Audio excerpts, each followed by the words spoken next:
Right, okay. So this week is the last week of the people project, drawing, painting people. And in a minute I'll just do a little bit, I'm going to carry on with the drawing mediums because I thought it would be quite good to spend a bit of time using drawing mediums. So I thought I'd move into colour and use a little bit of pastel today. So I'm just going to use one of the previous demos. And then I'll talk a little bit about the next project as well, so I think maybe I'll do that now. So yeah, do the demo in a minute. So the next project we've got is working from the masters. So it can be either maybe pick somebody that you really like, an artist you really like, or you're interested in, and it could be like a direct copy or a copy of a section of a painting. So that'd be like the most straightforward way of working. Or it could be something to do with like using a particular artist's style or technique. So I know in one of the groups was interested in doing something with pointillism. So it could be if you're interested in pointillism, you could do a little bit of research on that and then see if you can apply that to one of your own paintings. Hiya. Or another idea would be maybe to take a painting and use that as the sort of inspiration for one of your paintings, and maybe you use certain elements like the composition or some of the ideas like that, or you reinterpret a particular painting. So there's a few different ways that you could tackle the project. In terms of resources, if you've got like books, art books, or images, or library books, I've got some great libraries in South End. I've got a few books. The other things I've got as resources, which we've used before, I've got a couple of these books, which is to do with artists' techniques. So it's both kind of old masters and goes up to the 20th century, sort of modern masters. So there's different people there, all sorts of information about different artists. So we can use that as a resource, maybe photocopy bits. I've also got a lot of these artist image cards. Quite a few. So these I got given, these are like educational cards, and there's sort of like a painting like a Monet or a Matisse, and then there's information on the back, which I've only really got one copy of each image, so you're very welcome to use them, but as I've got 4 classes, I'll sort of need to, if like more than one person wants to do the Monet, I'll need to just sort of scan and print that and do a few copies. So if you wanted to have a look at them, there's 3 folders there, and we don't have to look this week. We can start next week. But if there's one particularly want to use, just maybe put a stick-it label on, and then I can if I've got more than one name on each one, I'll then do some copies. So we'll do that next week, but we can make a start this week. 1 or 2 people in the Tuesday group can make a start with that. So they're all here. I think is that all right for? Yeah. So as I say, it can be any sort of particular medium. I'll probably do a fair bit with oil painting though with the next project.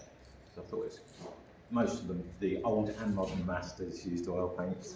There are other mediums as well, but oil painting would be a good one to focus on. Okay, so with this particular project that we've been working at, started off with drawing sort of heads and torsos. That was the first week's demo, and then moved into full figure drawing, so that's something a little bit like that.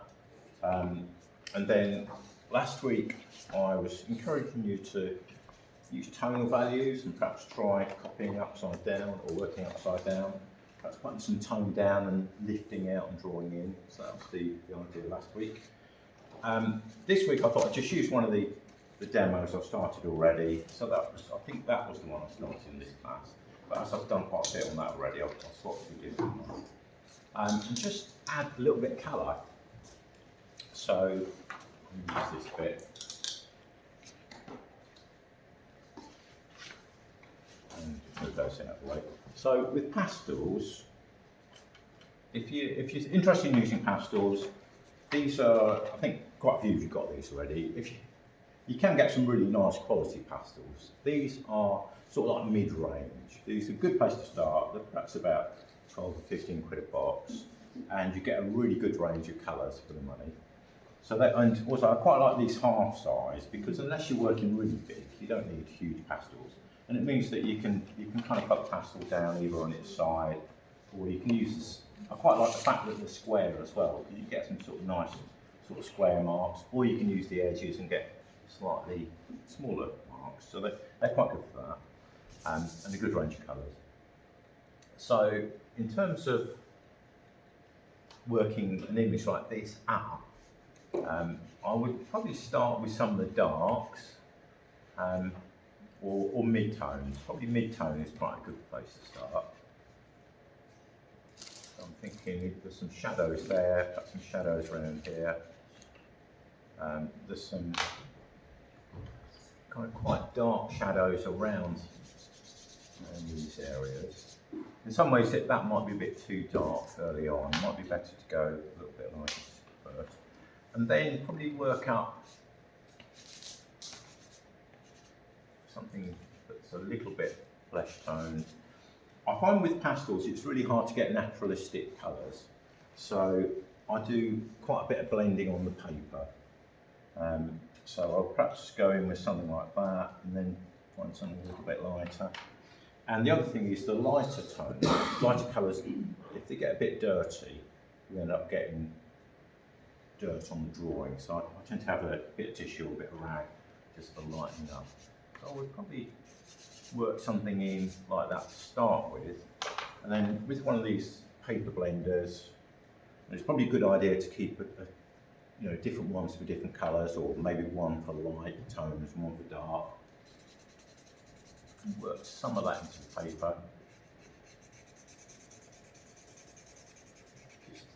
Just to really work that into the grain of the paper, so that I haven't got this sort of like a grainy look, pixelated look into it. That's probably quite a good kind of undertone to work with. The other thing is having a bit of scrap paper just to try your colours out. And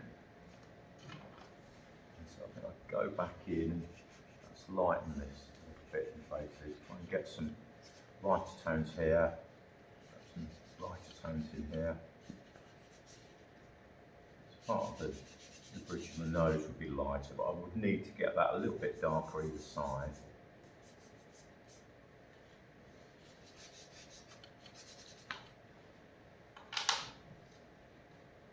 And work a little bit of the detail of the eyes.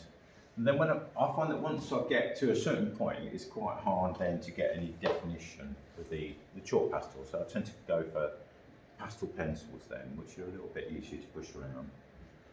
So for working in details, let's use some of these.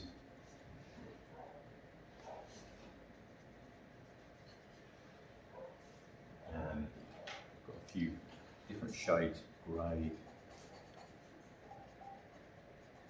Can work in there.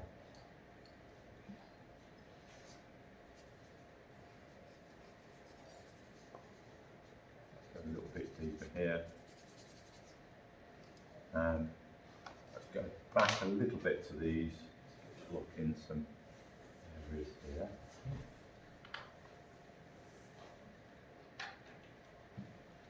Soften that out a little bit.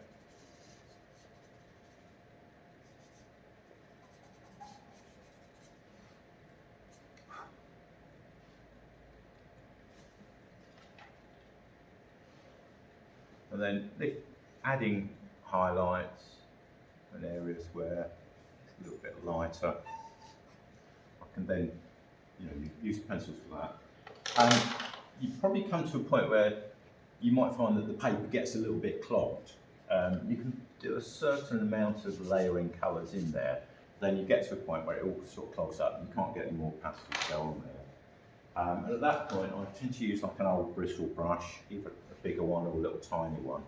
And they're quite nice for just removing, say I'll do a little bit in the dark area because that will be easier to show. So I've got that worked in. And then I can then lift some of that out with a brush and it kind of lifts it out of the grain of the paper. And then if I wanted to then go in with something lighter, like that, or like that, I can then get that to go in and still look fairly fresh. Whereas, you know, if it's in a really clogged area, that's going to be really difficult to choose. So that's how I tend to rub areas out. I sometimes use the plastic rubbers. This little motorised rubber is quite good for just picking out tiny little bits. But these get clogged very quickly, and it's then harder to remove the pastel. So most of the time I've just used these sort of things for lifting out. So that's a little bit with pastels. It's nice kind of instant colour medium, sort of quick and it's quite nice if you want to try things out with colour. It's also very nice, I think for portraits it's quite nice because it's very easy to get, you know, if you want to sort of soften edges out like that, which, you know, with something like watercolour would be quite difficult to achieve. You can just work in little areas at a time. You haven't got to worry about how fast the paint is drying or how slow the paint is drying. It's the sort of medium you can just keep going, pushing on with, and sort of adding details and working into. The other thing is fixing them. You can use fixative or hairspray. If you want to use the hairspray, do it maybe outside or in the corridor, so it's not too smooth. And I tend to give it a couple of coats, or give it a coat and let it dry and then give it another coat. It does tend to make the light colours a bit darker, so you might find that you have to just go back in with some of the lights afterwards, just to lift them up a bit. Or wait, or fix it and then do your highlights afterwards. So that's, yeah, one of the things with pastels.